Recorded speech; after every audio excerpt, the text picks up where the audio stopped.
ओम शांति। आज 23 अगस्त 2024 की साकार मुरली। आज बाबा ने कहा, मीठे बच्चे, दुख हरता सुख करता बाप को याद करो तो तुम्हारे सब दुख दूर हो जाएंगे, अंतमति सोगति हो जाएगी। प्रश्न, बाप ने तुम बच्चों को चलते फिरते याद में रहने का डायरेक्शन क्यों दिया है? उत्तर, पहला, क्योंकि याद से ही जन्म जन्मांतर के पापों का बोझ उतरेगा। दूसरा, याद से ही आत्मा शतो प्रधान बनेगी। तीसरा, अभी से याद में रहने का अभ्यास होगा तो अंत समय में एक बाप की याद में रह सकेंगे। अंत के लिए ही गायन है, अंत काल जो स्त्री सिमरे। चौथा, बाप को याद करने से 21 जन्मों का सुख सामने आ जाता है। बाप जैसी मीठी चीज दुनिया में कोई नहीं। इसलिए बाप का डायरेक्शन है, बच्चे चलते फिरते मुझे ही याद करो। ओम शांति। किसकी याद में बैठे हो? यह प्यारे ते प्यारा संबंध एक के साथ जो सबको दुखों से छुड़ाने वाला है। बाप बच्चों को देखते हैं तो सब पाप करते जाते हैं। आत्मा शतो प्रधान तरफ जा रही है। दुख तो अथाह है ना, गाते भी हैं दुख हरता सुख करता। अब बाप तुमको सच सच सब दुखों से छुड़ाने आए हैं। स्वर्ग में दुख का नाम निशान नहीं होता। ऐसे बाप को याद करना बहुत जरूरी है। बाप का बच्चों के प्रति प्यार होता है ना, यह तो तुम जानते हो। बाप का किन किन बच्चों पर प्यार है, बच्चों को समझाया है। अपने को आत्मा समझो, देह नहीं समझो। जो अच्छे रतन है वो बाप को चलते फिरते याद करते हैं। यह भी क्यों कहते हैं? क्योंकि तुम्हारा जन्म जन्मांतर से पापों का घड़ा भरा पड़ा है। इस याद की यात्रा से ही तुम पाप आत्मा से पुण्य आत्मा बन जाएंगे।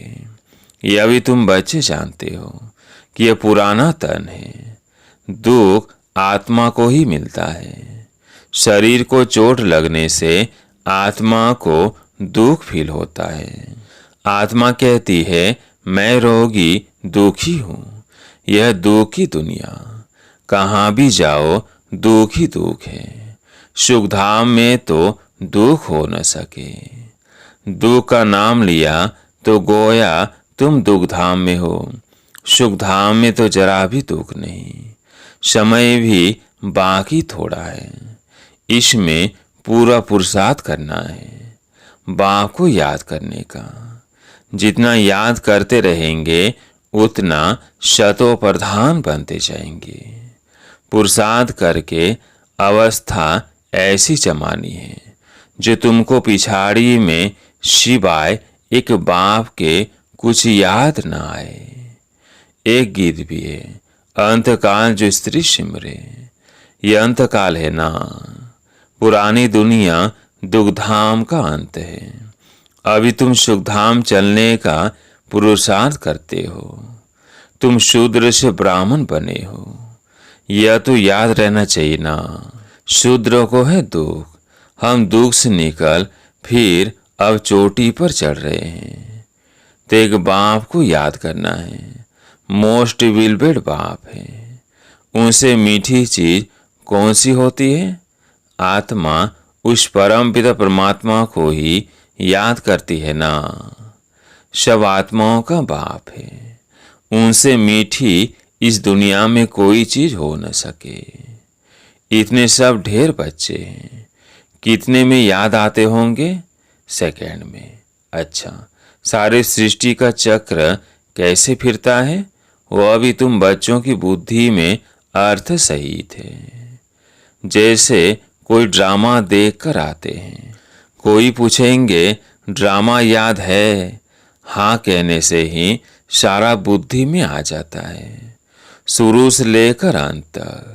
बाकी वह वर्णन करके सुनाने में तो समय लगेगा।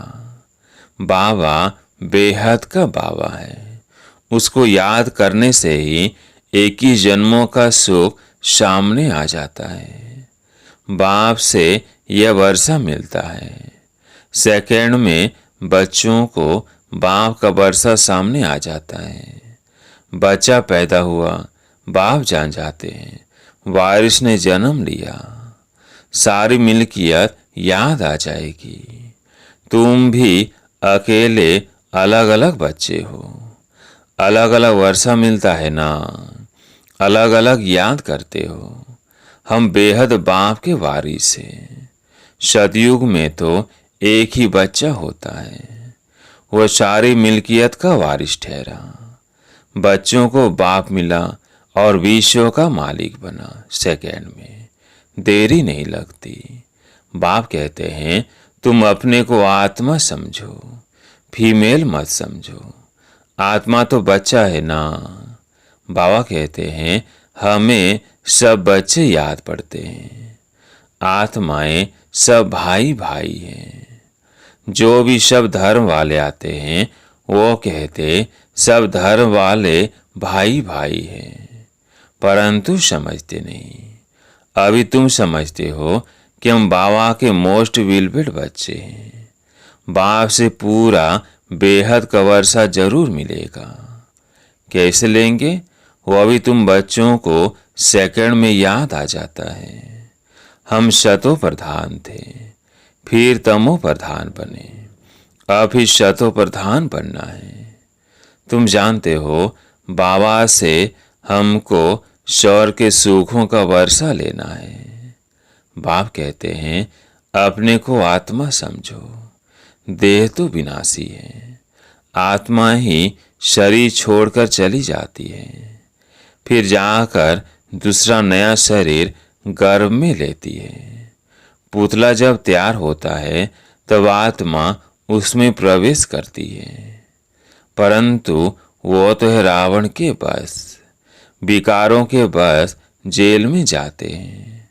वहाँ तो रावण होता ही नहीं, दुख की बात ही नहीं। जब बूढ़े होते हैं तब मालूम पड़ता है।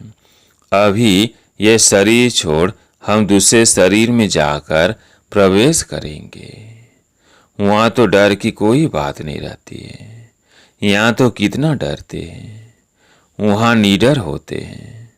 बाप तुम बच्चों को अपार सुखों में ले जाते हैं। सतयुग में अपार सुख है, कलयुग में अपार दुख है, इसलिए इसे कहते ही हैं दुख धाम। बाप तो कोई तकलीफ नहीं देते हैं, भले गिरफ्त व्यवहार में रहो, बच्चों को संभालो, सिर्फ बाप को याद करो। गुरु गोसाई सबको छोड़ो, मैं तो सब गुरुओं से बड़ा हूं ना, और सब मेरी रचना है, सिवाय मेरे और कोई को पतित पावन नहीं कहेंगे। क्या ब्रह्मा विष्णु शंकर को पतित पावन कहेंगे? नहीं, देवताओं को भी नहीं कह सकते, सिवाय मेरे। अभी तुम बच्चे गंगा को पतित पावनी कहेंगे। यह पानी की नदियां तो सदैव बहती है। गंगा ब्रह्मपुत्र आदि भी तो चली आती है, इनमें तो स्नान करते ही रहते हैं। बरसात पड़ती तो फ्लड आ जाती है। यह भी दुख हुआ ना, अथाह दुख है। बाढ़ में देखो कितने मनुष्य मर गए। सतयुग में दुख की बात नहीं, जानवरों को भी दुख नहीं होता है, उनकी भी अकाल मृत्यु नहीं होती। यह ड्रामा ही ऐसे बना हुआ है। भक्ति में गाते हैं बाबा आप जब आएंगे तो हम आपके ही बनेंगे। आते तो है ना, दुखधाम के अंत और सुखधाम के आदि के बीच में ही आएंगे, परंतु यह किसको पता नहीं। सृष्टि की आयु कितनी होती है यह भी नहीं जानते। बाप कितना सहज बतलाते हैं। आगे तुम जानते थे क्या कि सृष्टि चक्र की आयु 5000 वर्ष है, वो तो लाखों वर्ष कह देते हैं। अभी बाप ने समझाया है 1250 वर्ष का हर युग होता है। स्वास्तिका में पूरे 4 भाग होते दिखाते हैं, जरा भी फर्क नहीं होता। विवेक भी कहता है एक्यूरेट हिसाब होना चाहिए।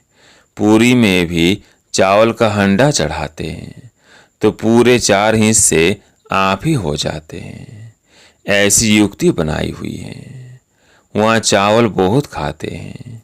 जगन्नाथ कहो व श्रीनाथ कहो, बात एक ही है। दोनों ही काले दिखाते हैं। श्रीनाथ के मंदिर में घी के भंडार होते हैं। सब घी की तली हुई अच्छी अच्छी चीजें मिलती है। बाहर में दुकान लग जाते हैं, कितना भोग लगता होगा। सब यात्री जाकर दुकानदारों से लेते हैं। जगन्नाथ में फिर चावल ही चावल होते हैं। वह जगन्नाथ, वो श्रीनाथ सुखधाम और दुखधाम को दिखाते हैं। श्रीनाथ सुखधाम का था, वो दुखधाम का। काले तो इस समय बन गए हैं काम चिता पर चढ़कर। जगन्नाथ को सिर्फ चावल का भोग लगाते हैं। इनको गरीब, उनको साहूकार दिखाते हैं। ज्ञान का सागर एक बाप ही है। भक्ति को कहा जाता है अज्ञान, उनसे कुछ मिलता नहीं। वहाँ सिर्फ गुरु लोग की आमदनी बहुत होती। होशियार होगा, उनसे कोई सीखेगा तो कहेंगे यह हमारा गुरु है, उसने हमको यह सिखाया है। वो सब जिस्मानी है, जन्म लेने वाले। अभी तुम्हारे साथ कौन है? विचित्र बाप। वो कहते हैं यह मेरा शरीर नहीं है, यह तुम्हारे इस दादा का शरीर है जिसने पूरे 84 जन्म लिए हैं। इनके बहुत जन्मों के अंत में मैं इनमें प्रवेश होता हूँ तुमको सुखधाम ले जाने। इसको गौमुख भी कह देते हैं। गौमुख पर कितना दूर दूर से आते हैं। यहाँ भी गौमुख है। पहाड़ से पानी तो जरूर आएगा। कुएं में भी रोज रोज पानी पहाड़ से आता है, वह कभी बंद नहीं होता। पानी आता ही रहता है। कहाँ से भी नाला निकला तो उनको गंगा जल कह देंगे। वहाँ जाकर स्नान करते हैं, गंगा जल समझते हैं। लेकिन पति से पावन इस पानी से थोड़ी बनेंगे। बाप कहते हैं पति तो पावन मैं हूँ। हे आत्माएं, मामेकम याद करो। देह सहित देह के सभी संबंध छोड़ अपने को आत्मा समझकर मुझे याद करो तो तुम्हारे जन्म जन्मांतर के पाप भस्म हो जाए। बाप तुमको जन्म जन्मांतर के पापों से छुड़ाते हैं। इस समय तो दुनिया में सभी पाप करते रहते हैं। कर्म भोग है ना, अगले जन्म में पाप किया है। 63 जन्म का हिसाब किताब है। थोड़ी थोड़ी कला कम होती जाती है, जैसे चंद्रमा की कलाएं कम होती है ना। यह फिर है बेहद का दिन रात। अभी सारी दुनिया पर, उसमें भी खास भारत पर राहु की दशा बैठी हुई है। राहु का ग्रहण लगा हुआ है।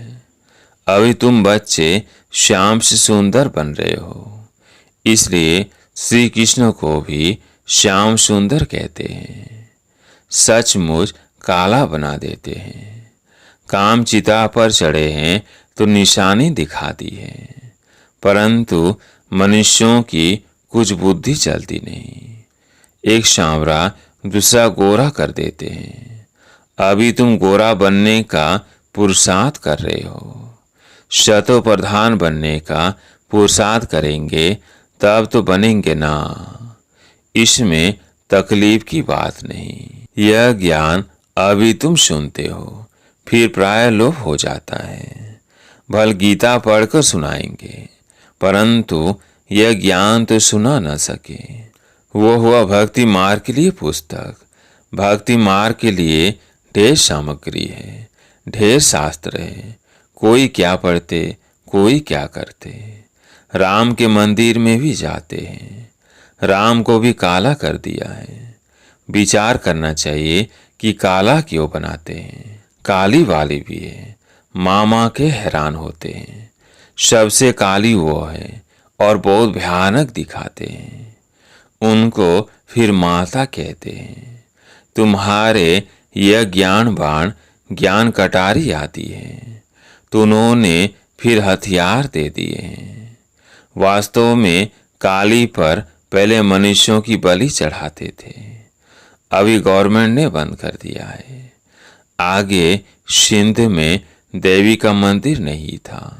जब बम फटा तो एक ब्राह्मण बोला, काली ने हमें आवाज दिया है, हमारा मंदिर है नहीं, जल्दी बनाओ नहीं तो और भी बम फटेंगे। बस ढेर पैसे इकट्ठे हो गए, मंदिर बन गया। अभी देखो ढेर मंदिर हैं, कितनी जगह भटकते हैं। बाप तुमको इन सब बातों से छुड़ाने के लिए समझाते हैं, किसकी गलानी नहीं करते। बाप ड्रामा समझाते हैं, ये सृष्टि चक्र कैसे बना हुआ है। जो कुछ तुमने देखा वो फिर होगा, जो चीज नहीं है वो बनती है। तुम समझ गए हो हमारा राज्य था, वो हमने गंवाया है। अब फिर बाप कहते हैं, बच्चे नर से नारायण बनना है तो पुरुषार्थ करो। भक्ति मार्ग में तुम बहुत कथाएं सुनते आए हो। अमर कथा सुनी फिर कोई अमर बने, किसको ज्ञान का तीसरा नेत्र मिला, यह बाप बैठ कर समझाते हैं।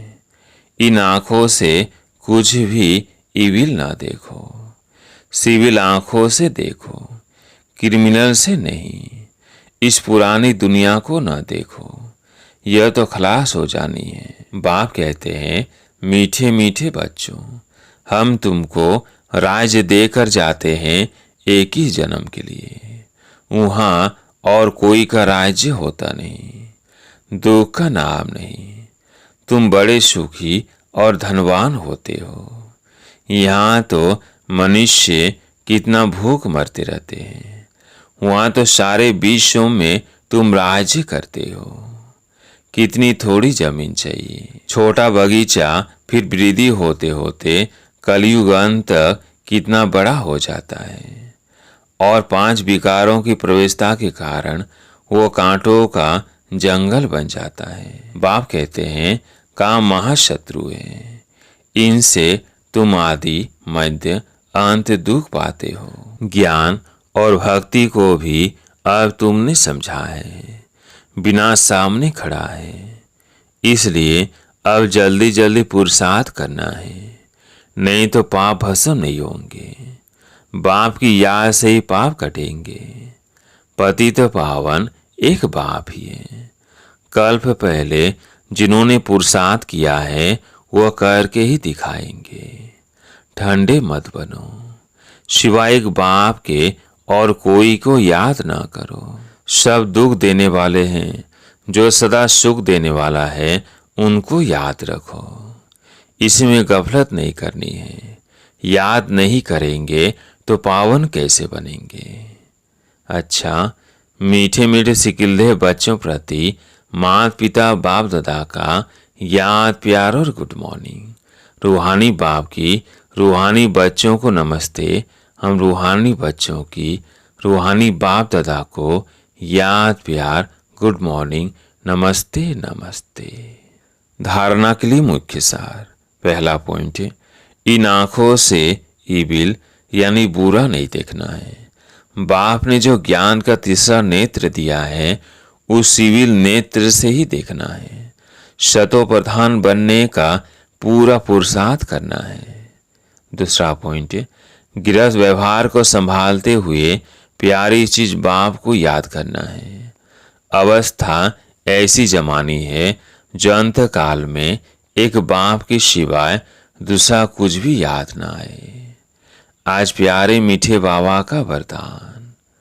अपनी श्रेष्ठ वृत्ति द्वारा विश्व का वातावरण परिवर्तन करने वाले आधार मूर्त भव। अपनी श्रेष्ठ वृत्ति द्वारा विश्व का वातावरण परिवर्तन करने वाले आधार मूर्त भव।